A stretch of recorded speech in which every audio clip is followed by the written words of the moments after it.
Hey everyone, welcome. This is Gloria, Miss G, 50 Shades of Glow coming at you with Let's Talk about Africa. Y'all come on in here. Come on in here. Come on in here. I want to tell y'all something. Come in. Hi everyone on YouTube. Welcome. I want to ask y'all, I want to put this out. Stevie, welcome. I want to put this out and ask y'all a question. Yesterday, we celebrated Martin Luther King. And in his speech, it resonated with me. So we've heard the speech, right? Several times. I have a dream that we will get to the promised land. Who said the promised land? Hey, Tabitha, welcome. Who said the promised land was America? Did it ever come across your mind that the promised land may have been Mother Africa? Because real talk, the other folks want to say my country. When it's not, we all know that, right? It's not anyone's country, to be quite honest, except the indigenous Indian people. I say Indian, but the indigenous people. We, as Black people, Black Africans in America, guess what? Africa is our home. I hear so many people want to dispute and say, I'm not going nowhere. See, this is where I'm from. Yeah, you were born here, but are you from here? Any person with melanin in their skin is originated from the continent of Africa. Our ancestors were stolen and brought over to the Americas and dropped off at other countries as property for profit. That's the hard, cold, not emotion, but that's straight fact, right? So let's sit on that a moment. Usually I come in and I'm popping, but I thought about, I heard, Martin Luther King's speech. I've heard it for 50 years, right? 50 years or more. And with everything that has gone on and the change of what has gone on, Carla, welcome. It had me thinking, what did he mean that we would get to the promised land? We've been sold if people know from back in the day, Jim Jones and the drink and all that mess at, I forgot what, the Jonestown. We drank the juice so long thinking that the U.S. was the promised land. But what did he really mean by the promised land? He may have said we can all get to the promised land because it just seems like everything is full circle, and people that have had a opportunity to go back to the continent of Africa, they are changed people. Their their whole vibe is different. I talk to a lot of expats that are now living in on the continent in different places. And I've picked up the same thing, the same vibe, the same calmness that I don't get when I talk to people here. And I know it's not a deliberate thing, but we're just on edge. We have a lot of things going on. So we're like, we're not at rest, we're not at peace. And we need to get to that. We deserve that. So I want to welcome all of y'all because I can go down into a rabbit hole for real. But I just wanted to like pique your interest on that. What did he really mean? What did Martin Luther King really mean when he said all of us will get to the promised land? Just took a new light on that.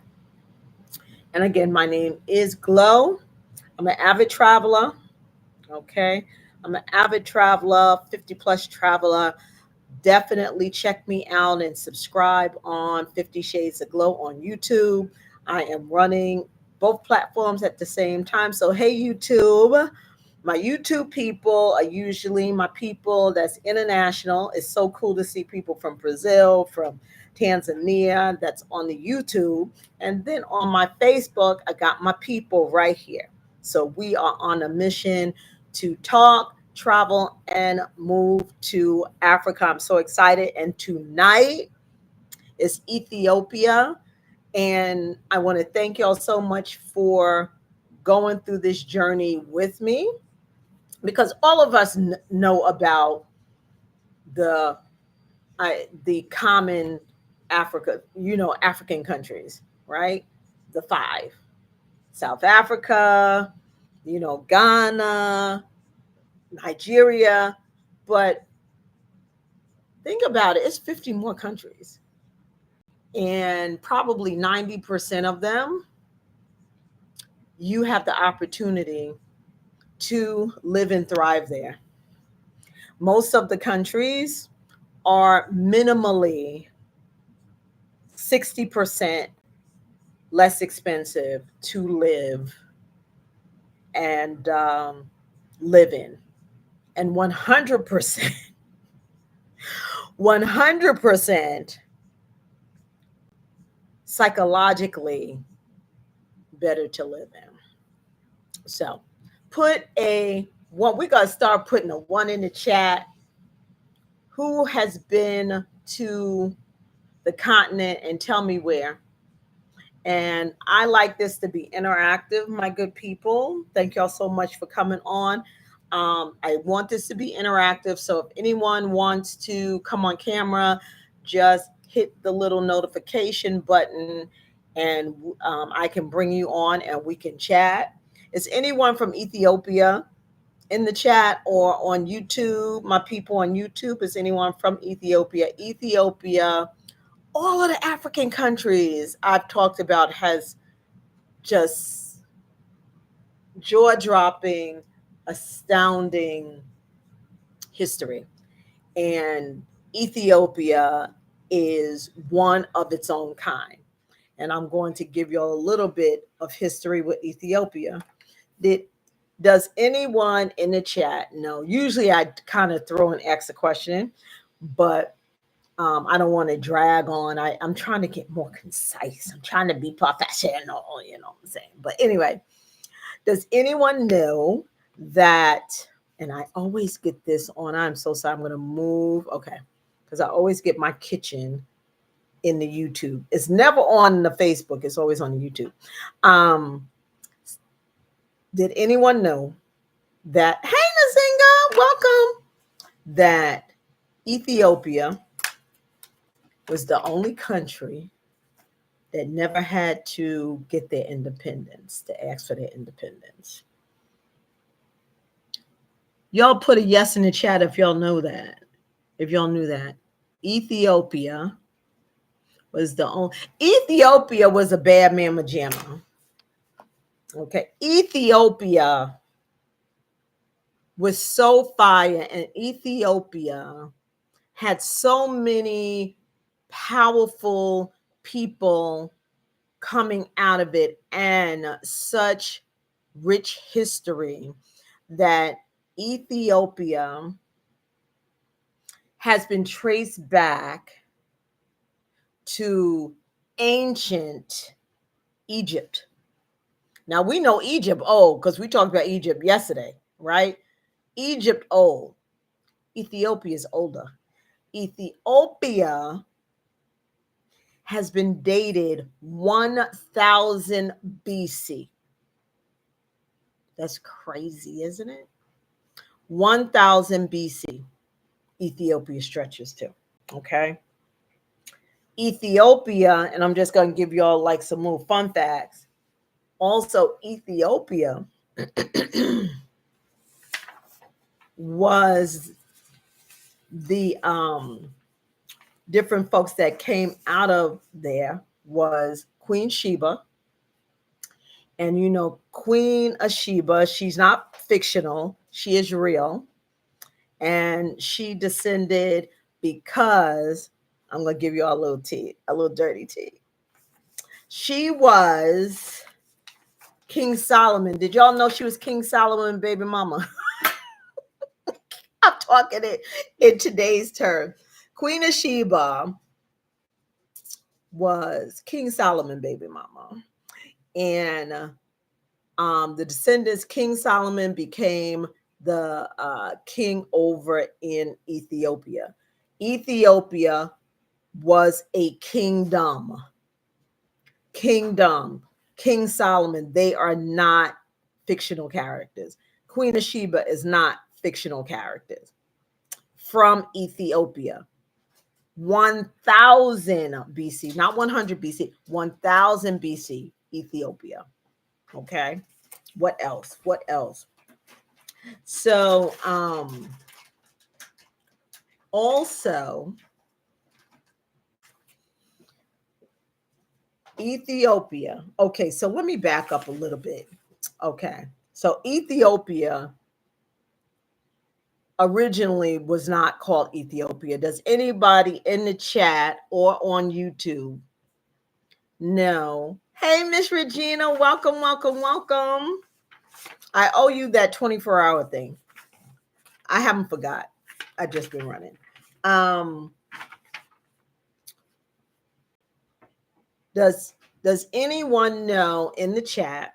Just a little school lesson. I'm not a teacher though. Could never be. I could be the PTA president. Can't be a teacher. Don't have the patience. But and I'm gonna get into the teaching thing too. All right. Does anyone in the chat know what Ethiopia was called before Ethiopia? If anyone knows, I'm going to send them the new that just I've been talking to y'all about the repatriation guide book. It has finally, Bossa Boy, it has finally published and is ready. Whoever can tell me what Ethiopia's name was before it was, I'm going to send you that book tonight. I'm going to send you that book. It's a $30 book. I'm going to send you that book tonight if anybody could figure that out. So I'm going to move on from that because I'm going to wait for someone to put that, give me that, and then I'll send. Matter of fact, this is what I'm going to do. Whoever can figure that out before we get off the live, and when I go back, because whatever reason, I don't see the responses in the live, so I apologize. I will send you the book. It just finished. Finally. And it's so cool. It's 42 pages. It gives you step-by-step process of repatriation, leaving the United States, going to Africa. Every single thing you need to know. I've worked almost a year on that book. But anyway, so, all right. So back in the day, everyone thinks that Ghana was the first country to invite Black Americans back home. Lovely gesture, but guess what? Was not. Ethiopia was. Guess when? 1930. So there was a empress called Zatu, Empress Zatu. Okay. She was an empress, and she knew the importance, even back in the 30s, of having a strong nation. And she sent a letter, but for whatever reason, it got lost in the sauce. But she really fought and sent a letter to invite Black Americans and other diaspora to come back to Ethiopia. She invited them to come to Ethiopia. In exchange, they were given land grants, just like Ghana. So the same setup. And a woman, girl power. This what's been going on, and everybody's been mum. We're just now hearing this. I don't get it. Ethiopia was trying to get us to come back home 100 years ago, because she was the empress between 1916 and 1930. She was given land grants and immediate citizenship. So with that, during that time, what she was doing, has anybody put a hand up in the chat if anyone knows about Marcus Garvey and Haile Selassie? So I know about them, but not through Ethiopia. So I know those two people out of Jamaica. So I'm thinking they just Jamaican down, but I just couldn't understand because they always had like the Ethiopian flag, and I just thought it was a Rasta thing. But the Empress gave Marcus Garvey, gave him incentive and to continue to build the African nation. And that's why Marcus Garvey was so he was Jamaican now, highly regarded and wanted that movement. Just a little history to make everyone like really appreciate Ethiopia, each country and its beauty. I love to hear these things and I love to share, right? So she inspired Marcus Garvey. He continued, trying to build. And then Haile Selassie, he came in, and it was, I was trying to figure out, but the Jamaicans like worship Haile Selassie. And he was like Hebrew. So there is like the Jews tried to get into Ethiopia, but it was conflict. It's a Christian dominated place, but the Catholics tried, didn't. It was conflict, it was wars, but they are back and they're stable. Okay, so just to give you all like the history and the background, I really, really appreciate it. And before I go to the next thing, if anybody has any questions, I hope somebody answered the questions so you can get the book. I'm so excited about the book. But what was I going to say? I'm so sorry. Yep. So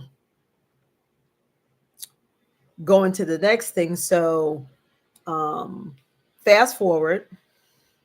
Ethiopia, of course, is part of East Africa, right next to Kenya, on top of Kenya, north of Kenya. It does have a coast. Shockingly, like the weather, because people asked me yesterday about the weather in Ethiopia, not Ethiopia, in Egypt. They loved it, but they were like, oh my God, it's like 100. Yeah, because it's the desert. So it's North Africa, it's a desert whatsoever. On the east side, right? So it could be a mix. So in East Africa, you can be in warm, humid weather because you're on the coast, or you're in the mountains and everything like that. A lot of times it's cool if you're near like Kilimanjaro and stuff like that, or in Nairobi. It's a total difference from the coast to interior. Hey, Miss Ernestine, welcome back. Um, yeah, so but in Ethiopia, Ethiopia's weather is a bit on the chilly side. So that's kind of shocking, right? It's on the chilly side. It does have a coast, has a lot of people in Ethiopia, about 100 million. Isn't that crazy? I wouldn't think so, but it's 100 million people. But Ethiopia is massive, it's very massive, but it's very progressive. One thing that I personally like about not just Ethiopian people, every Ethiopian person I've met, they're very chill, laid back, and that just seems like the vibe of people in East Africa. They seem to be less like problematic. Um, they just want to be chill. Hey, Miss Q. They just have a chill, kickback vibe. So they're easy to get along with, and that's what I have run into. Uh, Ethiopia is very progressive. I think since, but they did get a little backlash because since they never allowed colonization, right? Colonization, yeah, to be colonized, let me put it that way, to be colonized, some of their um, funding for infrastructure they didn't get. But as the rest of the continent, they were sitting on some valuable resources that, um, they took advantage of early. And that was with, I think, Saudi Arabia. Saudi Arabia. I know it was the Middle Eastern they traded a lot with, and they traded gold, ivory. What else? It was gold, ivory. I have my notes here. Where's my little notes? It was gold, ivory, rhinoceros horns, okay, and slaves. That was obviously a thing back in the day, and that's how they became funded. So they probably still sitting on tons of resources. They are known for their coffee. All right, they're known for their coffee, and they're also they are the go-to for the African Union. And I think that is because with history, they were the only country that was never colonized. So they are the seat of the African Union. So even though Ethiopia, you don't hear much about Ethiopia, Ethiopia is a very, very powerful place. There's a lot of expats that uh, are there now. There's a lot of families there raising their children, and young people like in their 30s. Um, and they said they're there because the toxicity and all of the drama, and they had small kids that they really wanted to raise organically, and not have so much influence of the West and really the United States of what the kids are. And there is a difference if people have traveled, when you interact with um, yeah, when you interact with the children are the children. Everybody knows their lane. It's so refreshing. So with that, I'm just going to kind of jump. Let me see. The capital is Addis Ababa. And I want to get into, I was talking about it being progressive. Um, it's not like such a powerhouse like you see um, Kenya or whatsoever. Um, there's still Chinese though. There's a lot of Chinese up in there investing, um, but they are a bit more laid back, but still progressive. They have their own airline that is very, very impressive, and they are growing. I think Ethiopian Airlines is the number one airlines in the continent. So you have Ethiopian Airlines, 100% African owned, I believe, yeah. Then Kenyan Airways, um, and Egypt Airways too. So I had the pleasure of connecting with a couple of the officials or whatsoever with Ethiopian Airlines, and they were very excited that to share with me how they're growing and how they're adding um, planes and locations because they see the growth of what's going on in the continent. So they're adding a lot of stops. This is Ethiopian Airlines. They're adding a lot of stops. They have purchased new planes. So they're really, really doing their thing. So a lot of people are sleeping on Ethiopia, but Ethiopia is doing their thing on the low low. Okay. Ethiopia, Addis Ababa is the capital. So if you were thinking about visiting, as a tourist the first time whatsoever, you go to Addis Ababa or like surroundings whatsoever. Living there, living in Addis Ababa, always love to get into um, the nuts and bolts, right? So to travel, you have everything. Let me talk about the tourists and the travel a little bit first. So the tourists and the travel, like I said, safe country, okay. Very little. If it's crime, it's like petty. It's like obvious. Like you had your cell phone, sitting and walked off, and crime's an opportunity, but nothing like crazy. And people are chill. They do have a beautiful coastline. They do have beautiful mountains and tropical. So you have everything. If you are a nature person, you can you will get your appetite, you know, um, quenched there. And if you are a beachy person, you're able to do that there too. Um, it's not a hard place to travel to. And again, you can also, I know I talked about yesterday, the like staying someplace for free.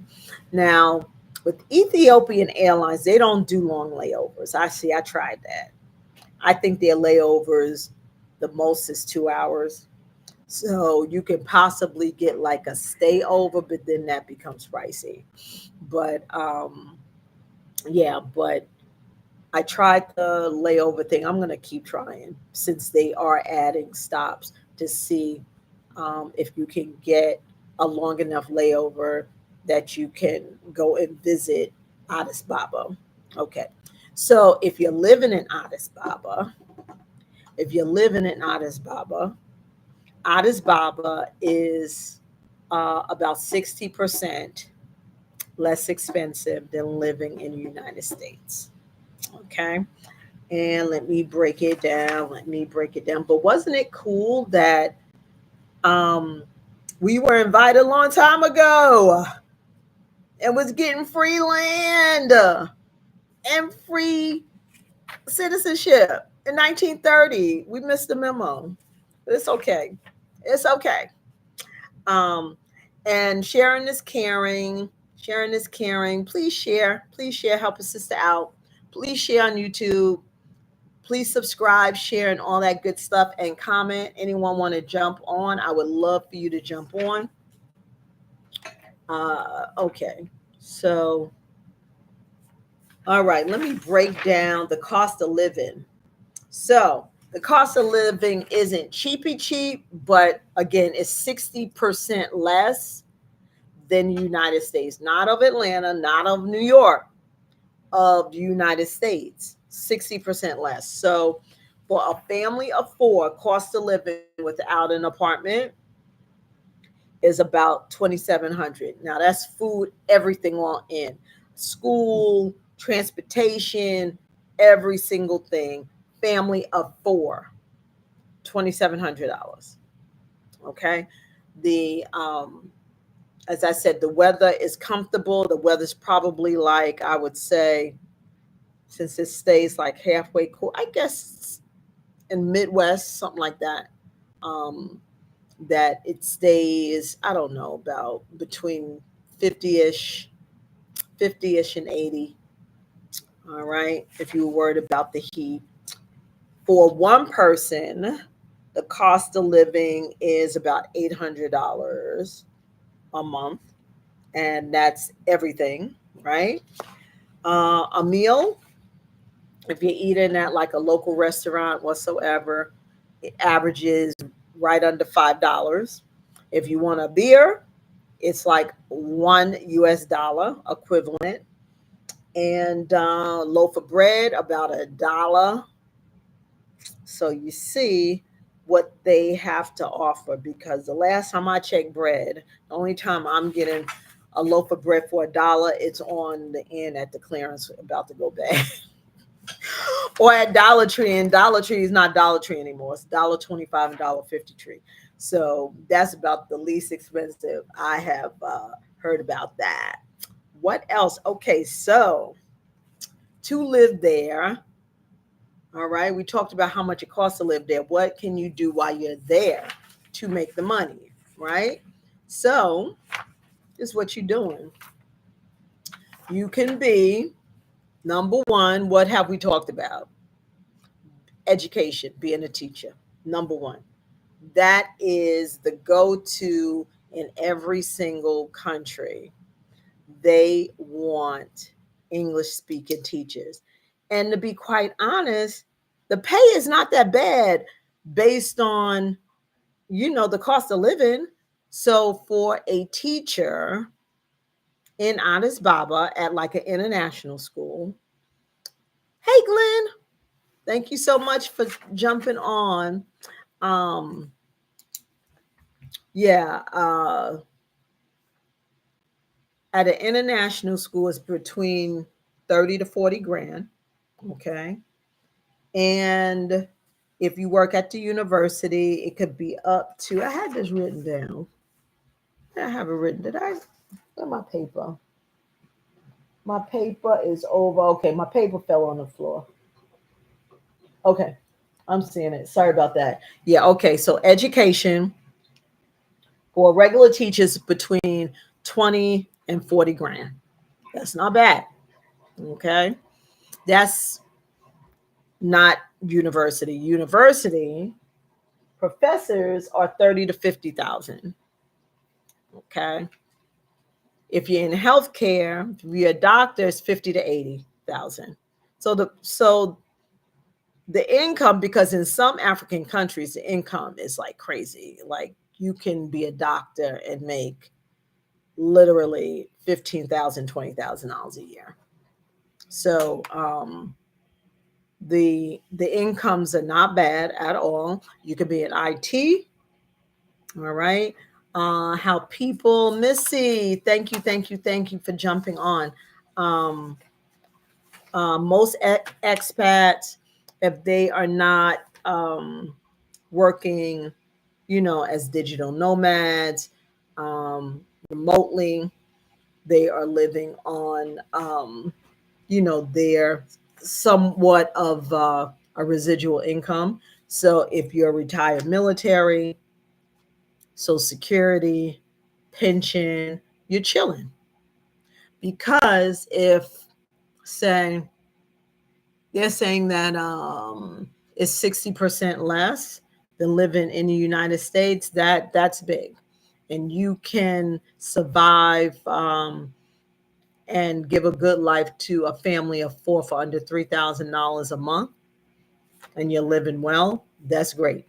So you're chilling. So most people that's looking into this, that's on this platform, it's like, it's one person, maybe a couple that is retiring. They're thinking it's not too many folks on this that comes on the channel that has like kids and everything like that. So you're looking at like $800. Some people spent that going to Costco this weekend preparing for the storm. Okay. So that's what you do. So if you are a teacher, and so many teachers are frustrated with what they have to deal with, this is a perfect, because they are begging. And I have chatted with some people that are in the that are, on the continent and has traveled and has done, teacher, um, they've been teachers. They said that they have benefits of housing, and a whole lot of perks being an English speaking teacher. That's big, big, big. Also, if people are connected with like NGOs, those are non-government, so like the Peace Corps and everything like that. So it's more money than you think in that, in Ethiopia. And since Dean, welcome. And since Yeah, and since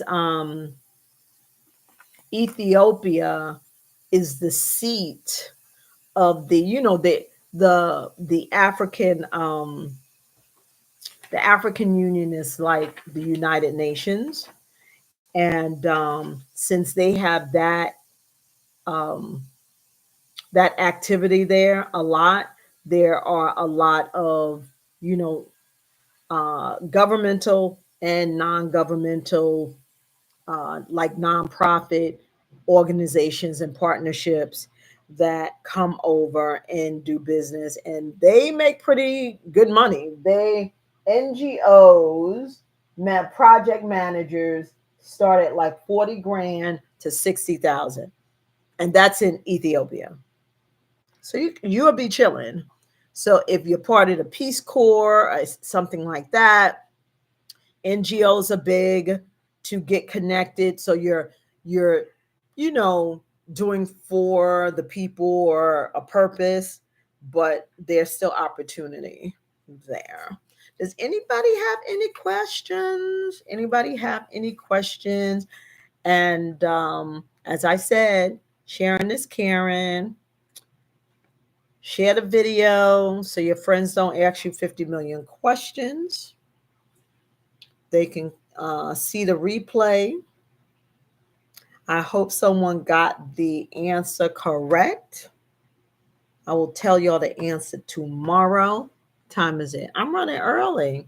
I was trying to tighten it up and be all professional and not ramble on and just cut to the chase and give y'all all of the info. What else is the deal? So we talked about the cost of living, traveling there as a tourist, the weather, the food, and these are, they love to party, of course, it's Africa, um, and just different.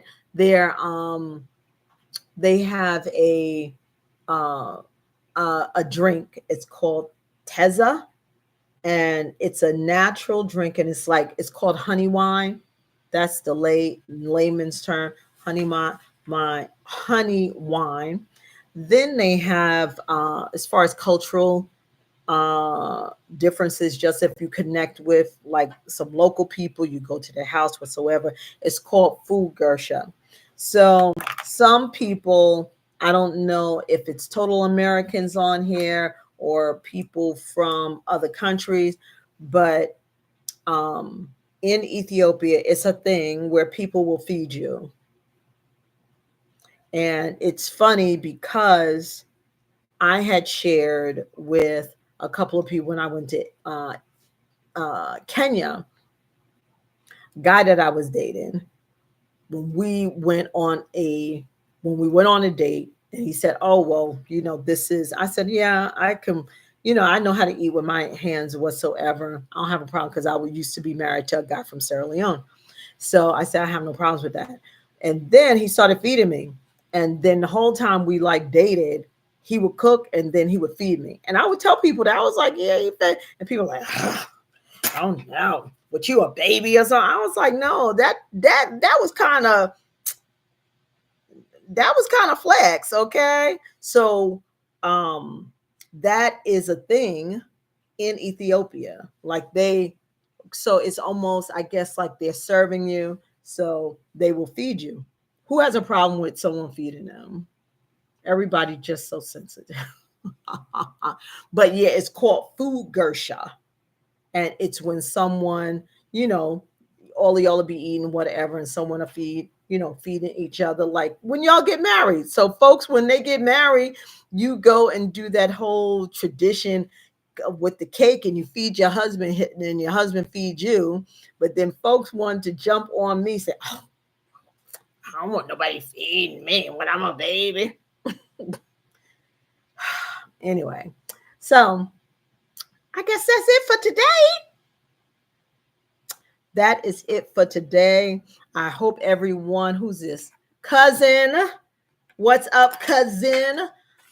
I just want to remind everyone, I hope you have your passports, because, honey,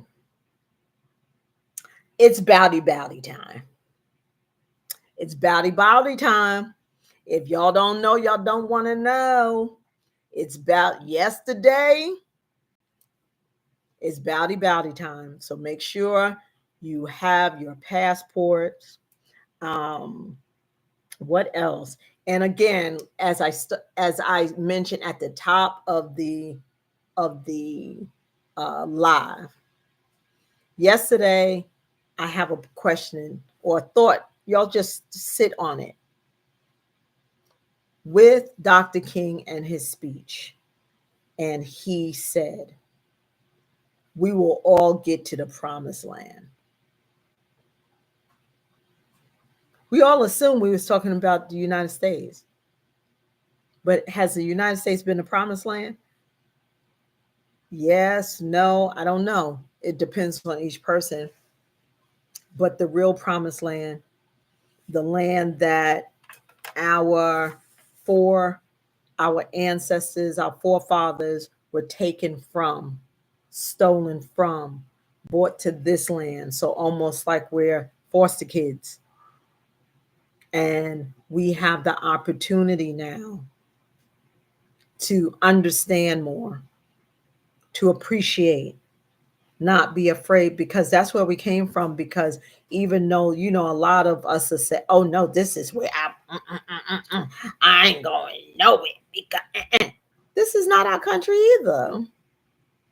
The white people think that it's not their country. We already know that, but it's not ours either.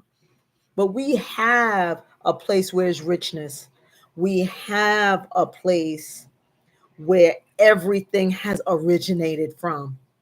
We have a place where all the resources that everybody wants, they want to come over. That's why they try to just shut it down, because no other place in the world has gold, diamonds, iron ore,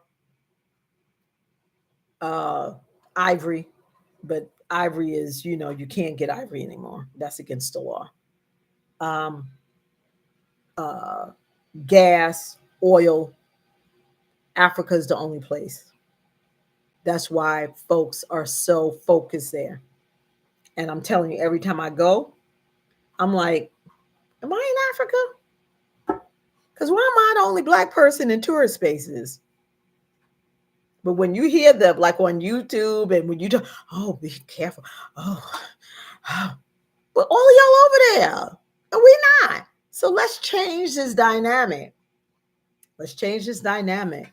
We are rolling. And I just wanted to just throw out there to remind you, Ghana's coming up shortly. Tomorrow be Gabon. On Friday, Ghana's coming up. And I have a special guest because people want to do the trip to Ghana. And it will be, he has put together an awesome trip for us. And all of the trips that I will help host will be um, scouting trips. So it just won't be the visiting as a tourist. You will visit as a tourist, but also you will have the opportunity to look at property, standing or land. Be careful with the land thing, okay?